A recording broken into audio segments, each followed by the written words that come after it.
네, 오늘의 마지막 정차 토픽은 피해자 이진숙, 가해자 최민희 뒤바뀐 운명입니다.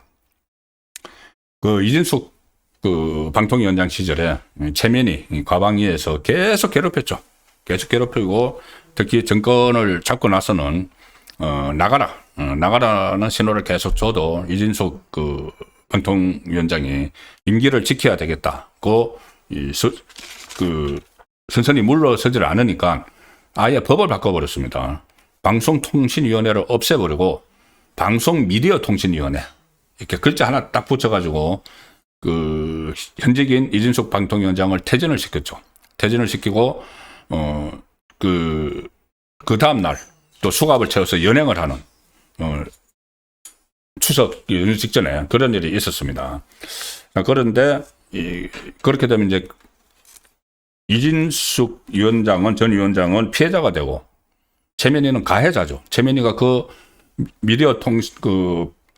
방송 미디어 통신위원회를 만드는 거기 TF 위원장을 했습니다. 그래서 그것을 만들어서 이진숙을 축조를 한 거죠. 그런데 그 최민희가 오늘 큰 논란에 휩싸였습니다.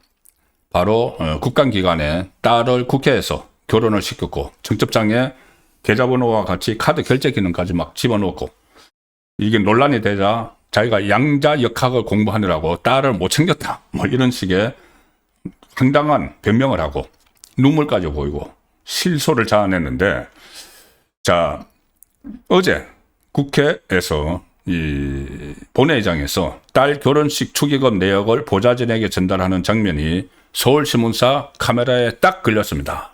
저 장면입니다. 서울신문사 카메라에 국회 본회의장에 앉아가지고 이 텔레그램은 보안성이 강하죠. 텔레그램으로 자기 보좌관에게 보내는 문자입니다. 보내는 문자에 저기 뭐라고 쓰였느냐 하면은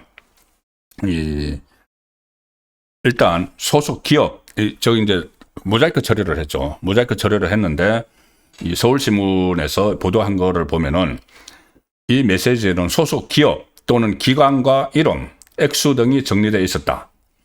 대기업 관계자 4명이 각 100만 원씩 지금 축의금을 낸 사람들입니다. 지상파 방송사 관계자 3명이 각 100만 원씩 그냥 기본이 100만 원씩을 했네요. 뭐 개인적인 친분이 아니고 모 기업 대표 100만 원, 과학기술원 관계자 20만 원, 모 정당 대표 50만 원. 자, 모 정당 대표 50만 원이 있습니다. 모 정당 대표라고 이제 서울신문에 표시를 했는데 이준석입니다. 이준석. 잠시 후에 말씀드리죠. 그리고 종편 채널 관계자 2명 각 30만 원이 있다. 이 사람들 보면 전부 다 방송통신 업무와 연관이 된 사람들이죠. 직접적으로 연관이 된 사람. 이거는 뇌물입니다.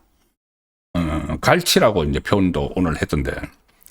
그리고 이 최민희가 이 명단과 함께 900만 원은 입금 완료, 30만 원은 김 실장에게 전달함 이런 메시지도 보냈습니다. 이게 뭐냐 하니까 최민희 의원실에서 지금 다급하게 이 해명이라고 내놓는 것이 최민희가 지난 한 주 동안 계속 국감을 진행했고 결혼 당사자들도 매우 바쁜 관계로 오늘 축의금 리스트를 확인했다. 오늘 확인했다.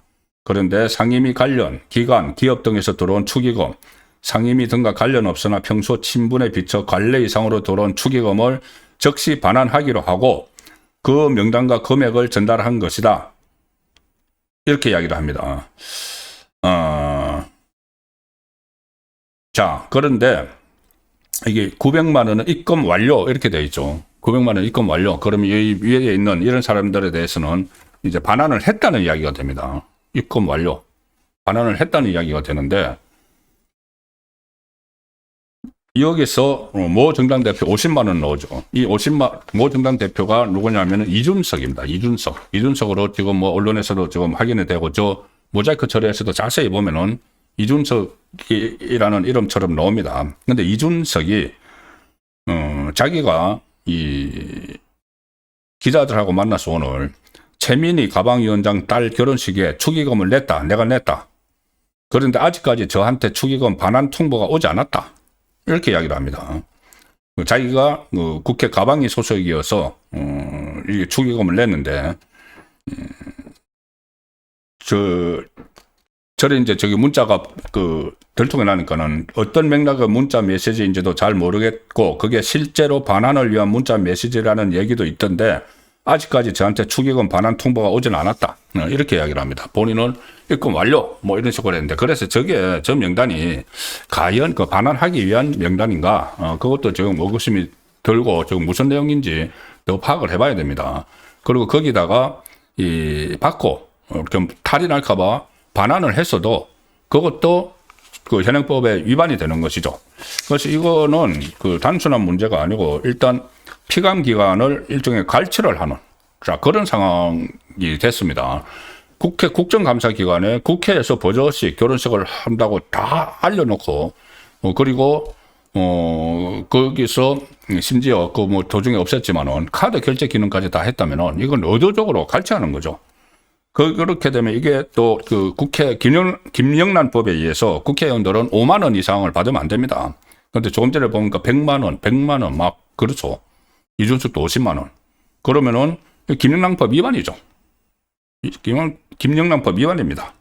그리고 또 하나 보좌진들에게 왜 이것을 해가지고 정리를 하게 만들었냐. 보좌진이 무슨 또 로비냐. 그 전에 뭐 강순우 보좌진에 대한 갑질처럼 그런 논란도 빚어질 수가 있는 거고 저 리스트가 반환을 위한 리스트다. 이것도 진위 여부를 좀 확인을 해볼 필요가 있는 그런 지금 해명들이 나온 겁니다. 그래서 이 부분에 대해서도